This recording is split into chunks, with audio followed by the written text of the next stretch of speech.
semblait beau, tout semblait facile, mais mon âme se perdait.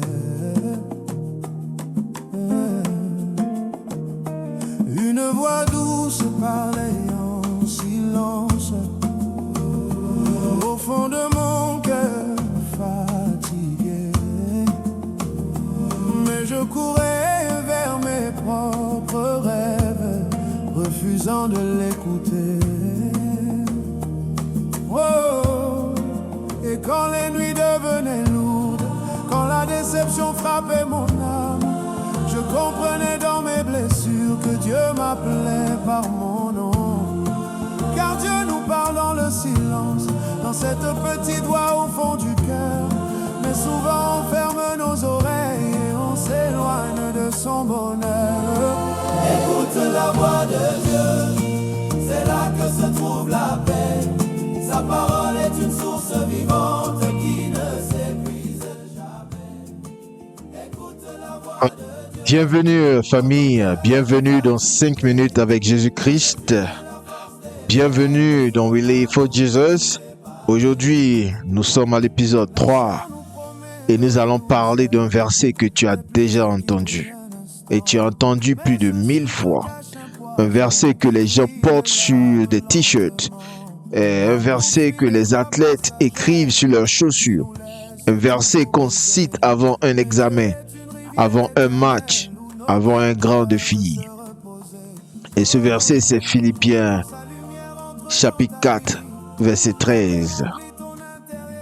Mais voici la vérité. La plupart des gens utilisent ce verset complètement de travers. Ils l'utilisent comme une formule magique pour réussir tout ce qu'ils veulent. Je puis tout par celui qui me fortifie. Donc pour eux, je vais gagner ce contrat. Pour eux, je vais gagner mon examen.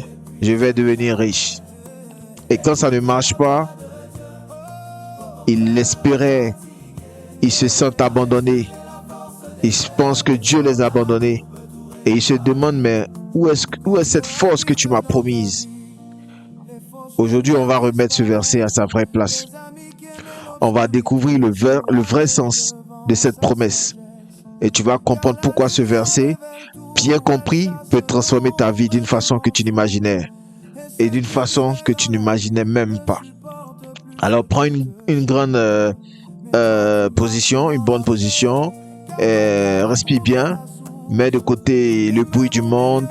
Ouvre ton cœur et écoutons ensemble la parole de Dieu. Alors, comme on peut le voir,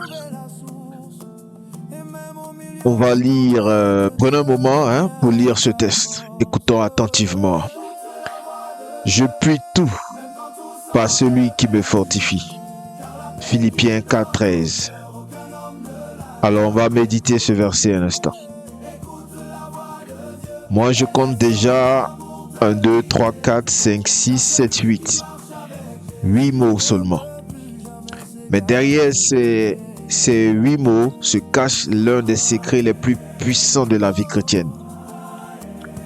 Lisons-le encore une fois lentement et tout doucement. Prenons notre temps. Ok? Je puis tout par celui qui me fortifie. Amen. Ok. On a compris, on a vu. Mais ce verset n'est pas ce que tu crois. Avant de comprendre ce que dit ce verset, il faut comprendre ce qu'il ne dit pas. Ok? Ce verset ne dit pas. Parce que pour mieux comprendre ce qu'il va te dire, il faut chercher à comprendre ce qu'il ne veut pas te dire. Ok? Donc, il ne te dit pas que je peux gagner tous mes combats. Ok? Ce verset-là. Il ne te dit pas que tu peux gagner tous tes combats. Il ne dit pas que je vais réussir tout ce que je tente. Il ne dit pas que je deviendrai riche, célèbre et puissant. Et il ne dit pas que aucun obstacle ne m'arrêtera. On est d'accord. Si on est d'accord, je vais vous dire ce que vraiment ce verset veut dire. Ce verset n'est pas une promesse. C'est pas du tout une promesse de succès matériel. Ok? C'est clair? Ça dit c'est pas un verset pour gagner quelque chose physique, matériel. Ok? Ce n'est pas aussi une formule pour avoir tout ce que tu veux. Ok? C'est pas un porte-bonheur spirituel. Ok? C'est pas un porte-bonheur spirituel. C'est très important parce que si tu rates cette partie, ça sera difficile et ça risque d'affecter ta foi. Et c'est pour cela que nous essayons de vous faire voir autrement. Ok? Et c'est crucial de le comprendre. Parce que beaucoup de chrétiens vivent une crise de foi. Et parce qu'ils ont mal compris ce verset. Ils ont prié, ils ont cru et ils ont déclaré: je puis tout par celui qui me fortifie. Et puis, ils ont échoué. Donc, dans ce qu'ils voulaient faire et dans leur projet et dans leur mission, ils ont échoué. Et d'autres ont dit peut-être que Dieu les avait trahis. Mais le problème n'était pas Dieu. Le problème, c'était une mauvaise compréhension du verset. Ok? Le problème, c'était une mauvaise compréhension du verset. Alors, aujourd'hui, nous allons découvrir le vrai sens et tu vas voir que la vraie promesse est beaucoup plus puissante que ce que tu pensais. Amen. Alors, pour comprendre ce verset, il faut lire ce qui vient juste avant. Paul écrit aux Philippiens depuis une prison romaine. Il n'est pas riche, il n'est pas libre, il n'est pas en train de réussir sa meilleure vie. Alléluia. Mais écoute ce qu'il dit dans Philippiens 4, versets 11 et 12. Ok? On lit ensemble. Je ne dis pas cela en vue de mes besoins. Car j'ai appris à être content de l'état où je me trouve. Je sais vivre dans l'humiliation et je sais vivre dans l'abondance. En tout et partout, j'ai appris à être rassasié et à avoir faim, à être dans l'abondance et à être dans la disette. Amen. Donc tu vois, l'apôtre Paul ne parle pas de gagner. Il parle de traverser. Il parle d'être rassasié et affamé. Donc, là, on parle dans l'abondance et dans la disette, dans l'humiliation et dans la prospérité. Vous voyez? Et c'est dans ce contexte précis qu'il déclare au verset suivant: je puis tout par celui qui me fortifie.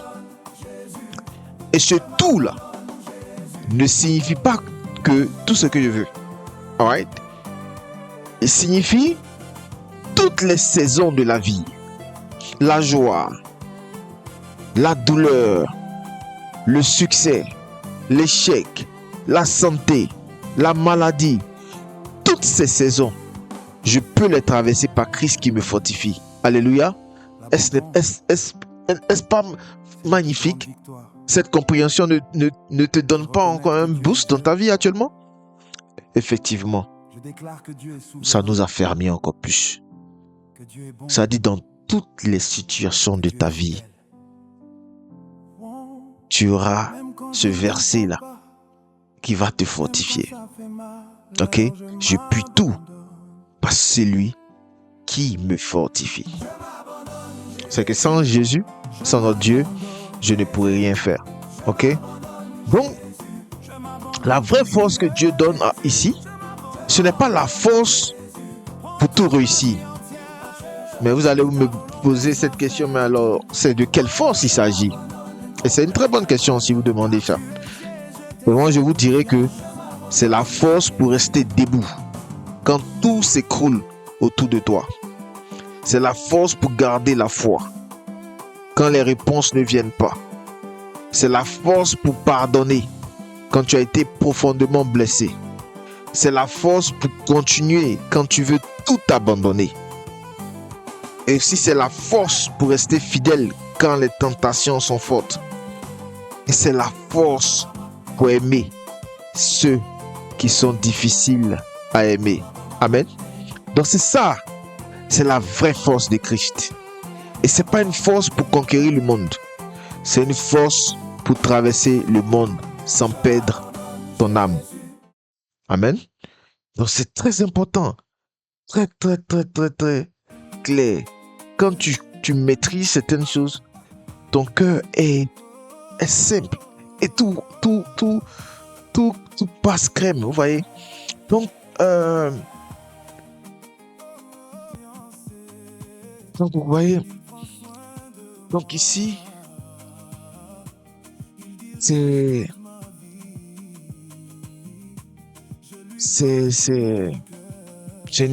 vraiment intéressant. Et puis, regarde bien ici.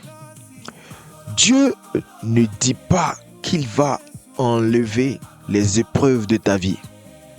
Ok?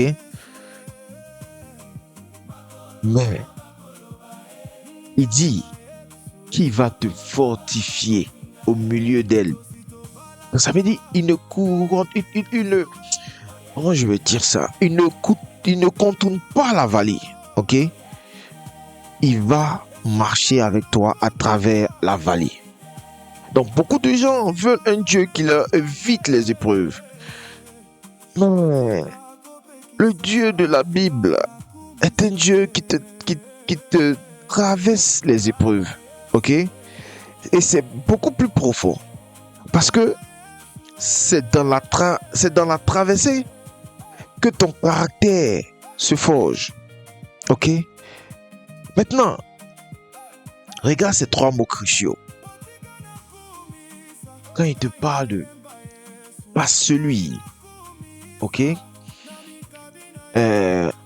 On va retourner sur le slide 2, je pense. Ok? Voilà. Voilà. Ok. Donc, quand on voit le slide 2, qu'est-ce qu'on voit? Pas celui. Ok? Donc, il ne te dit pas toi ta volonté. Ok? Ou bien ma volonté. Il ne dit pas que par tes efforts ou mes efforts ou les efforts de ta soeur, de ton frère, de ta femme, de ton mari. Il ne parle pas de nos efforts. Il ne parle pas de ta motivation. Ok? Mais il parle de lui. Il parle de lui, Seigneur. Donc la force ne vient pas de l'intérieur de toi. Elle vient de lui. C'est une excellente nouvelle. Pourquoi? Parce que ta propre force a des limites. Et tu vas l'épuiser. Tu vas avoir des jours où tu te réveilles vide. Tu vas avoir des saisons où tu n'as plus envie de te battre. Mais sa force ne s'épuise jamais. Et tu verras ça dans, je dirais, dans 2 Corinthiens. Ok? Dans 2 Corinthiens, chapitre 12, verset 9. Je vois si j'ai le slide rapidement pour vous montrer.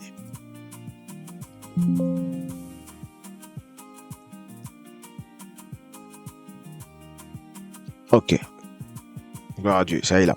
Donc, dans 2 Corinthiens, chapitre 12, verset 9, qui nous dit, ma grâce te suffit, car ma puissance s'accomplit dans la faiblesse.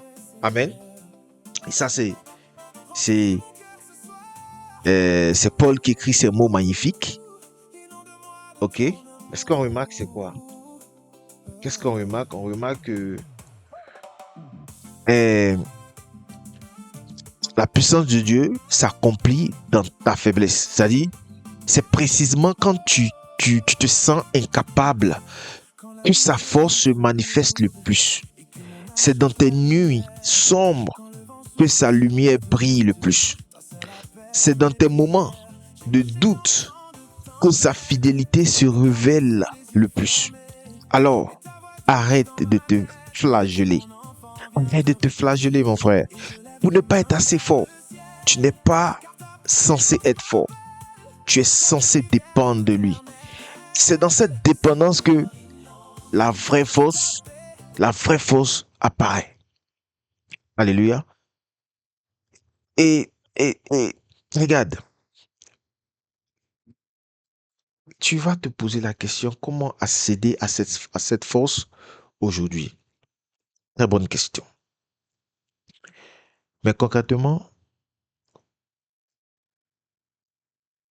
c'est d'abord par la prière. Quand tu sens que tu n'en peux plus, arrête-toi et parle à Dieu. Ok?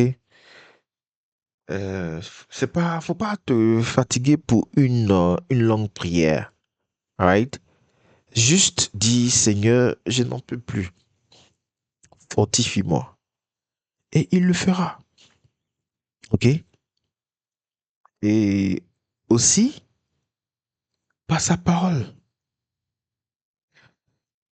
Quand, quand tu lis l'évangile selon Jean, chapitre 15, verset 5, qui dit, si vous demeurez en moi et que mes paroles demeurent en vous, demandez ce que vous voudrez et cela vous sera accordé. Amen. Vous voyez? Donc ça veut dire que euh, tout est dans sa parole. Et c'est dans sa parole que tu pourras utiliser euh, pour, euh, pour poser des questions au Seigneur. Vous voyez? Donc, sa force est, est, est en toi. OK? À travers sa parole. Plus tu lis la Bible, plus tu te remplis de sa force. Et le troisième point, c'est par le Saint-Esprit. Dans Actes chapitre 1, verset 8, Jésus dit, vous recevrez une puissance, le Saint-Esprit survenant sur vous. Donc si tu as reçu Jésus, le Saint-Esprit habite en toi. C'est ta source intérieure de force. Et apprends à l'écouter, apprends à dépendre de lui. Et le quatrième point, c'est-à-dire qu'on a parlé de la prière, on a parlé de sa parole, on a parlé du Saint-Esprit, mais il y a aussi un point très important, l'humilité. Ok? Tu n'auras jamais accès à sa force si tu insistes pour utiliser la tienne d'abord. Donc vient un moment où tu dois dire, Seigneur, je ne peux pas, mais toi tu peux. Amen. Et c'est dans cet abandon que la vraie force descend. Amen. Donc maintenant, parlons, parlons, parlons sérieusement. Comment tu dois vivre ce verset dans ta journée aujourd'hui?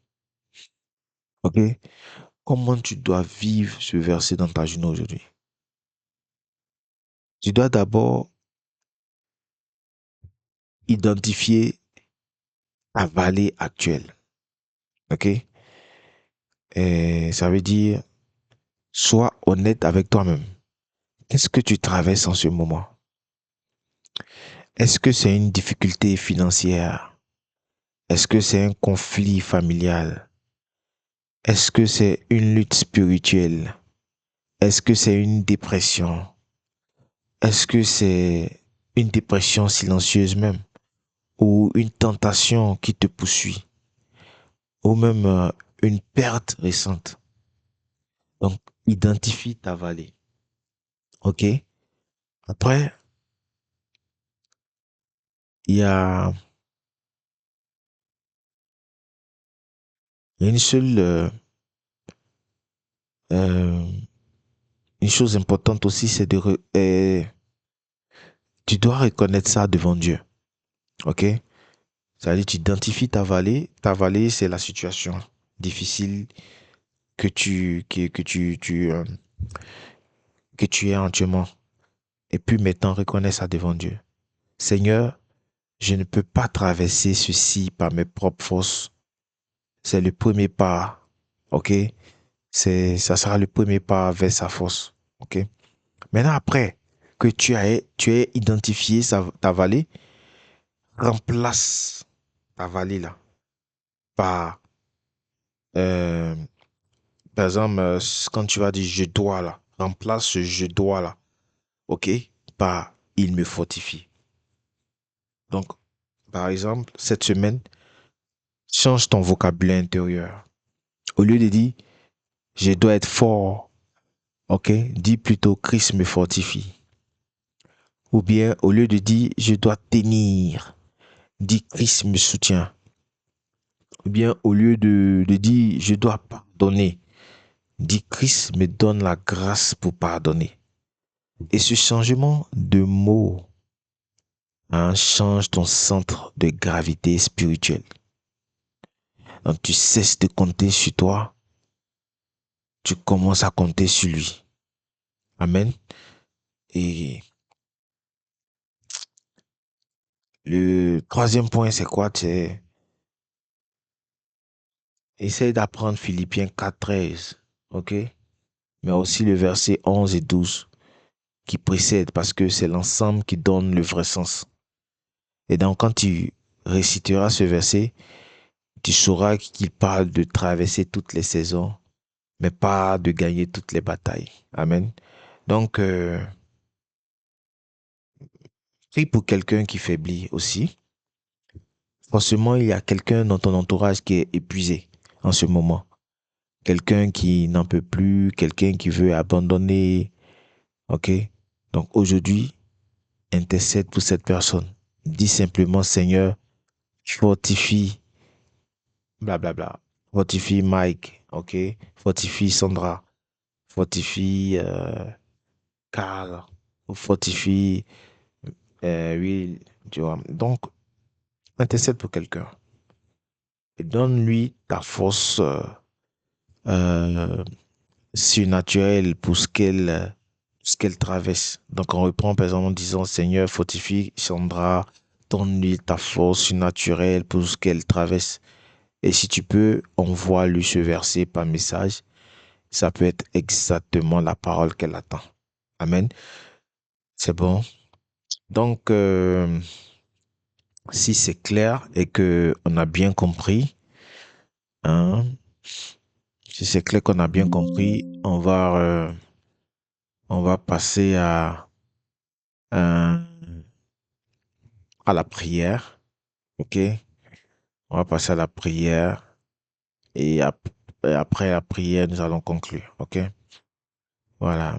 Euh, Prions ensemble. Si tu peux fermer les yeux quelques secondes ou bien, non, te mettre dans une position que tu te sens vraiment l'aise et parlons à Dieu sincèrement, ensemble. Seigneur Jésus, merci parce que tu es ma force. Merci parce que tu es présent. Et ce n'est pas la force pour conquérir, mais la force pour traverser. Ce n'est pas la force pour gagner à tout prix, mais la force pour rester debout dans ta volonté. Pardonne-moi quand j'ai utilisé ta parole comme un porte-bonheur. Pardonne-moi quand j'ai cru que la foi voulait dire ne jamais souffrir. Pardonne-moi quand j'ai essayé de tout porter par mes propres forces. Aujourd'hui, je reconnais devant toi. Je ne peux pas. Je ne peux pas. Mais toi, tu peux. Fortifie-moi dans mes faiblesses cachées. Fortifie-moi dans mes saisons sombres. Fortifie-moi dans mes décisions difficiles. Fortifie-moi pour aimer, pardonner et préserver. Ok? Que ta puissance s'accomplisse dans ma faiblesse. Bénis ma famille, bénis ceux que j'aime, bénis particulièrement ceux qui écoutent ce message et qui sont au bout de l'épuisement. Touche-les maintenant, fortifie-les surnaturellement, que ta paix qui surpasse toute intelligence garde nos cœurs et nos pensées en Jésus-Christ. Au nom de Jésus-Christ. Amen. Alors, je veux aussi en profiter aujourd'hui pour prier pour quelqu'un de très important qui m'écoute actuellement. Et je veux également prier pour toutes les personnes qui souffrent d'insuffisance rénale, ceux qui souffrent d'un début d'insuffisance rénale, ceux qui souffrent ou qui traversent les stages 3, 4 ou 5, ceux qui sont fatigués, découragés à bout de souffle de cette maladie. Aujourd'hui, cette prière est aussi pour vous. Et je vais déclarer la guérison au nom de Jésus-Christ. Je vais déclarer que Dieu vous fortifie dans chaque épreuve, dans chaque douleur, dans chaque moment difficile.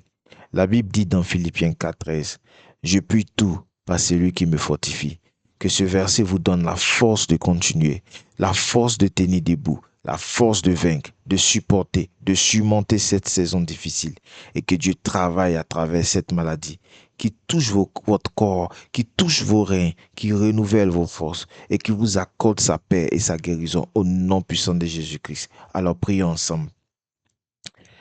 Père éternel, nous venons devant toi au nom puissant de Jésus-Christ pour te présenter cette personne qui souffre d'insuffisance rénale et en profiter pour tous ceux aussi qui souffrent de cette maladie. Seigneur, tu es le Dieu qui guérit, le créateur du corps humain, des reins, du sang et de chaque organe.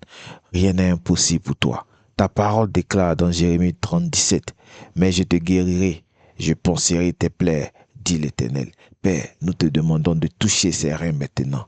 Que toute faiblesse, toute inflammation, toute douleur et tout dysfonctionnement disparaissent au nom de Jésus. Seigneur, renouvelle ses forces, purifie son sang, restaure le fonctionnement normal de ses reins. Donne sagesse aux médecins, apporte paix, espérance et courage à cette personne et à sa famille. Nous rejetons la peur, le découragement, la souffrance prolongée, toute aggravation de la maladie. Que la grâce de Dieu visite cette personne aujourd'hui. Que ton souffle de vie traverse son corps. Que ta paix remplisse son cœur. Psaume 103, 2, 3 nous dit, « Mon âme bénit l'Éternel. C'est lui qui pardonne toutes tes iniquités, qui guérit toutes les maladies. Ô Seigneur Jésus, étends ta main de compassion. Accorde la force physique, spirituelle et émotionnelle. Que ton nom soit glorifié dans cette situation. Au nom puissant de Jésus-Christ. Amen. » Alors famille, merci d'avoir suivi cet épisode. Merci d'être toujours là. Merci de nous écouter toujours et de rester connecté, de nous donner cette opportunité de partager cette parole. Et merci d'avoir suivi cet épisode 3, les 5 minutes avec Jésus-Christ. Souviens-toi de ce verset toute la journée. Je puis tout par celui qui me fortifie. Je puis tout par celui qui me fortifie. Je puis tout par celui qui me fortifie. Philippiens 4,13. Je puis tout par celui qui me fortifie. Ok? Ça veut pas dire ce que je veux, tout ce que je veux, tout ce que je dois traverser. Non, ça veut pas dire c'est pas ta force, c'est pas la sienne, c'est pas Jésus-Christ. OK? C'est pas ta gloire, mais c'est pour lui. Donc demain, nous retrouvons pour l'épisode 4 avec un verset puissant qui est, je pense que je vais vous donner ça après, mais abonne-toi à la chaîne Really for Jesus, active la cloche pour ne manquer aucun épisode, partage cet épisode avec quelqu'un qui se sent épuisé aujourd'hui, écris en commentaire Christ est ma force, n'oublie pas de lire ta Bible, d'apprendre après des sages, des patriarches et des vrais hommes de Dieu. Si vous avez besoin de parler, de faire des études bibliques ou de prière, vous avez notre WhatsApp et surtout laisse Jésus guider ta vie. Dieu d'abord, Jésus-Christ est Seigneur et we live for Jesus. Merci infiniment, merci pour tout et on se retrouve à demain.